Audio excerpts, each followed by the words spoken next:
Captain Salah, invest in Chelsea, and this is my perfect Game Week 2 team. Welcome to the Gianni team selection video. I'm going to have a stab at what changes I would make if I was on a wildcard or entering a late team to see what my Game Week 2 team would look like and how close that is to my actual team. We'll also, of course, talk about my transfer plans and captaincy for the week ahead. But let's have a very quick look at how I got on last week. So there we go, 81 points overall. Obviously, I'm happy. The Brighton lads delivered. Chilwell, nice. Everyone that doesn't own Chilwell probably wants Chilwell now. Arsenal lads got me points. It's all good. Haaland was the right captaincy option. So there we are, around 500,000. It's a good start to the season. I hope many of you guys watching are on a similarly good start to the season. Shall we have a look now at how I'm setting up for Game Week 2? And I really want to look at this team. So this is how I'm setting up. I really want to make some changes to this team and show you if I was like on a wild card, what would I do? Or if I was entering a late team, because by the way, guys, tons of managers entering Game Week 2, which blows my mind, but it happens. So how many changes would I actually make to my team if I could? So let's do that now, because I think that'll be a little bit of fun. And then off the back of that, we'll do my actual team and my actual changes. So currently on screen, we can see how I'm shaping up to line up before any transfers in Game Week 2. Now, if I could, how many changes would I make? How many changes would you make to this team?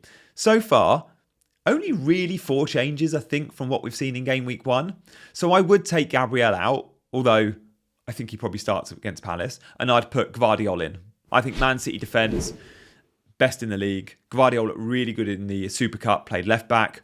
City only conceded 1 shot on target in Game Week 1 against Burnley, and only 6 shots in total. So Gvardiol would come in. I think he's going to be good for minutes. I'd take Colwill out and go Reece James in. Love what I'm seeing with Reece James. I'd take Foden out and go with a Spurs midfielder. And again, I don't know what Spurs midfielder to commit to because it could be Richarlison, but for the time being, we'd put Maddison in. And then I would take Ollie Watkins out because I love what I saw with Jackson. He looks he's going to be good. And I think come Game Week 3, we might want Jackson. So that this team here gives me $1 million in the bank. And ironically, I actually have $1 million in the bank. So you could even make that 5th transfer and go Cameron Archer up to João Pedro. However, if you do that, you've got even more of a benching headache because you've got only really then one dirt cheap enabler on your bench, like Kabore. All the other picks, you're like, okay, who do I start each week? Because I'm going to have to bench Matoma or João Pedro, or I'm going to have to bench Gvardiol or Estupinan, whatever. So that's a team I think I would probably end up going with if I could, but it's very minimal. So let's go back to my actual team so we're not confusing matters too much. My actual team, I think I'm in a good place. I like the fact that I'm early on Chilwell, but I do want other Chelsea assets. And I started this video by saying invest in Chelsea. And I think come Game Week 3, we're all going to want James and Jackson too. But let's focus on those defenders just for a second. I just want to bring up the average position map, the heat maps for James and Chilwell. Now, some of you that watched yesterday's video where I did some key battles will see I showed this exact graphic. Now, I just want you to ignore Chilwell for a second and look at Reece James in his own right.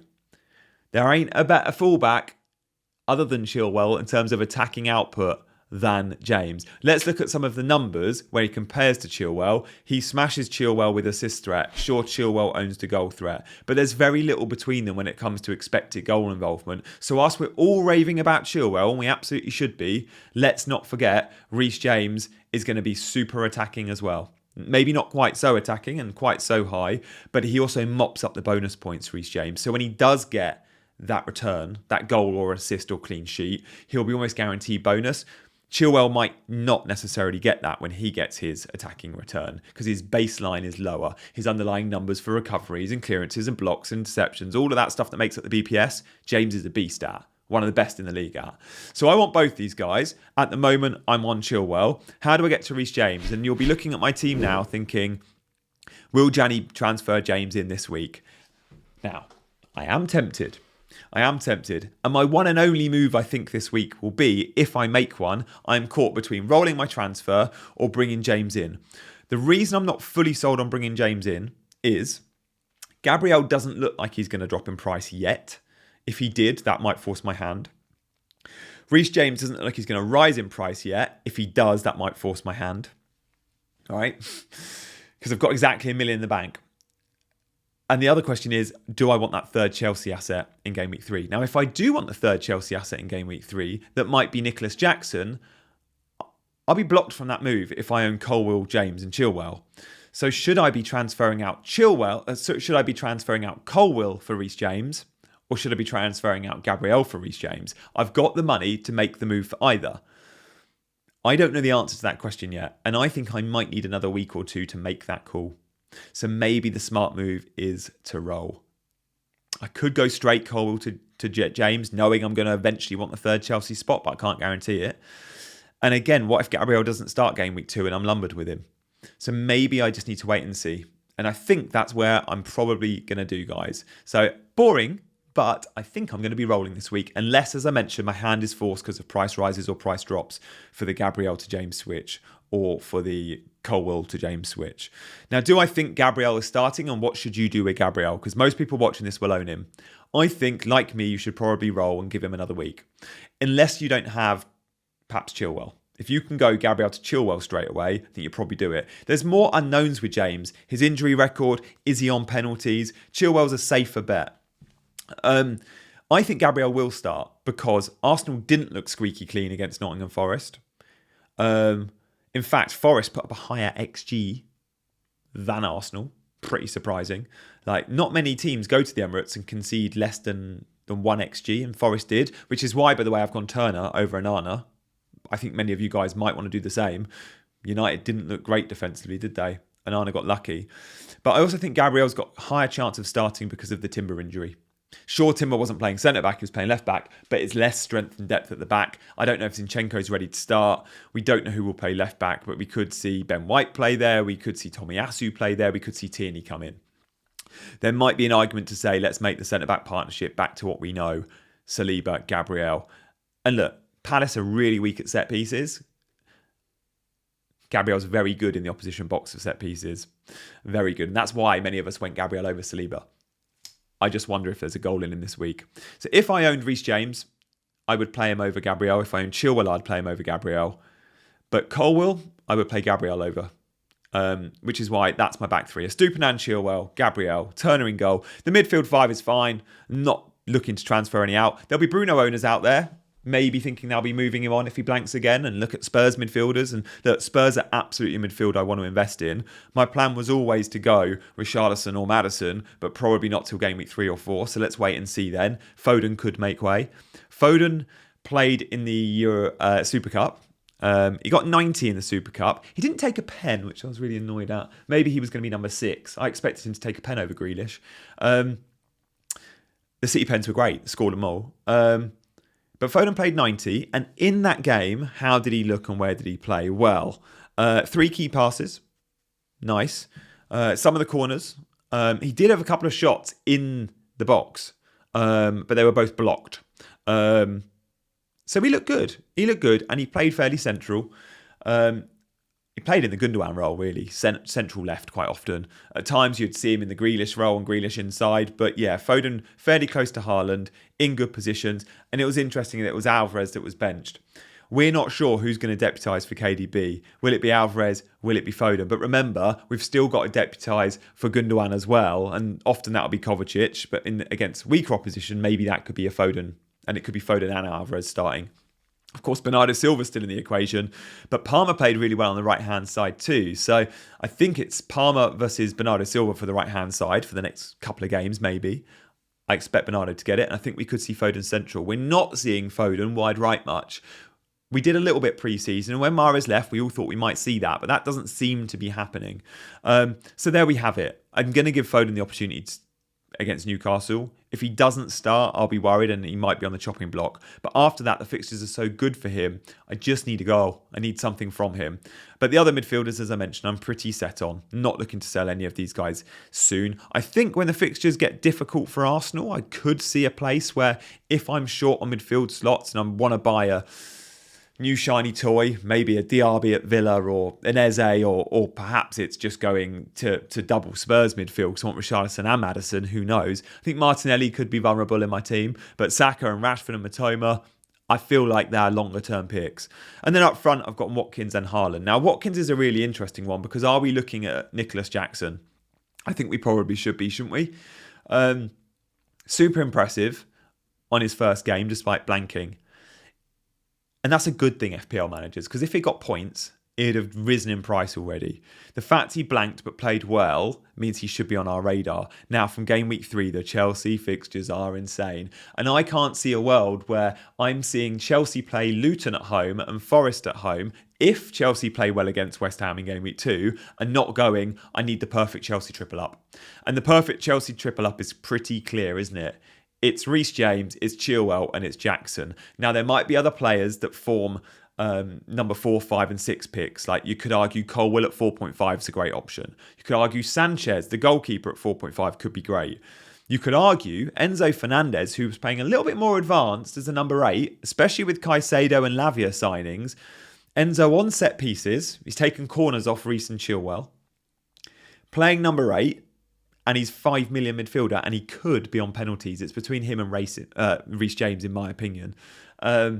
So again, maybe game week 2 tells us who's on corners, and that's another reason why I'm happy to roll that transfer, I think, this week. I would love Reece James, but I would love him more knowing he's on corners, and maybe we know that by game week 3 or 4.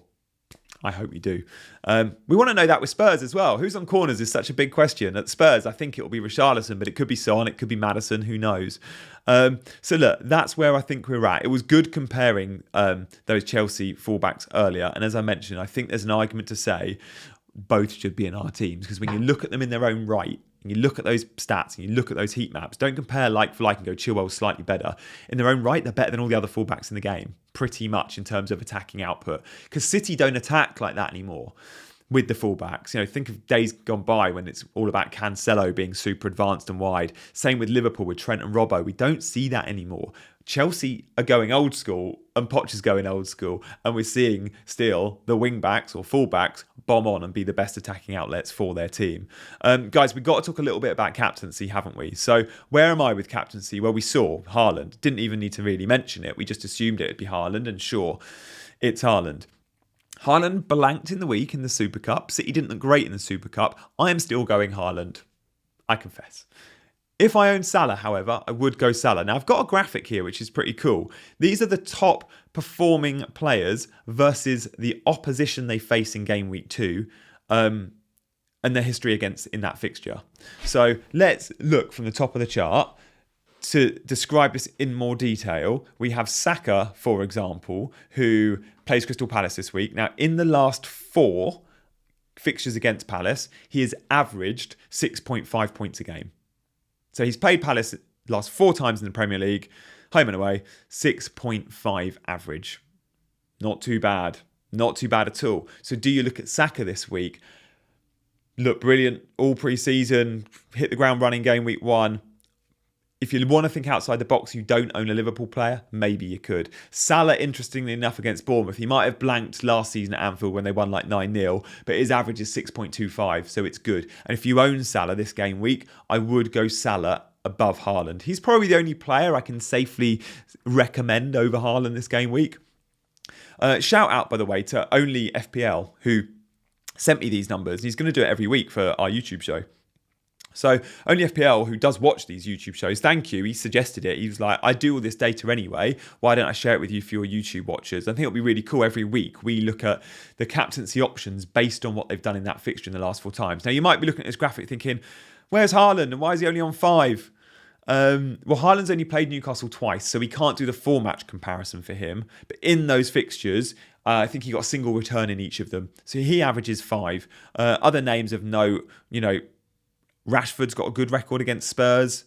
Trent's got a good record against Bournemouth. Bruno has against Tottenham too.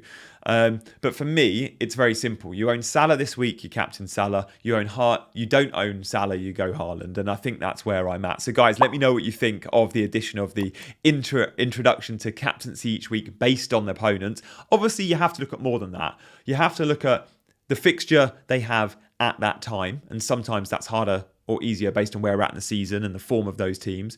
And then you have to look at the form of the player and the form of the team. I also like home advantage for captain. And when I've spoken to Ali Hangarov, who won FPL last year, he loves backing captaincy at home. To the point where even last week in game week 1, he went against Haaland because he was like, Haaland's away, Saka's got a nice home fixture. Why would I not go Saka? And it is worth noting, as good as Newcastle have been, Man City at home are a different beast. So again, another reason to look at Haaland this week. And I do like that home advantage. And then, of course, you look at the form of the player and the team. Always really important when assessing captaincy. But so is the previous in that fixture, and that's what we're looking at with the graphic that we just showed. So guys, thank you so much for watching. I hope you've enjoyed the team selection video. Let me know if you like that mock-up I did where I'm like, if you're free, if you're on a wild card, or if you're starting the game late, this is the ideal perfect team. And let me know if you agree with that. I was delighted when I did that, and you should all try it. How many transfers would you actually make if you could in game week 2? And yeah, I was delighted. For me, it was 4, maybe 5 transfers. And as it stands, I'm going to be rolling. I'm going to buy Reece James, I'm sure, by game week 3, but I'm going to give it another week. I think I'm going to want Nicholas Jackson too. So having 2 free transfers is going to allow us to be a little bit more flexible next week. So do roll if you can. As I mentioned, I've got that million in the bank as well. So if there's any last minute injury news, I might be making that switch. And I will post my final team on my Instagram channel. But I can't see much changing from this. So guys, thank you for watching and supporting. Loads of you have been hitting that subscribe button and like button. So thank you for your support, and I'll see you very soon. Good luck this game week.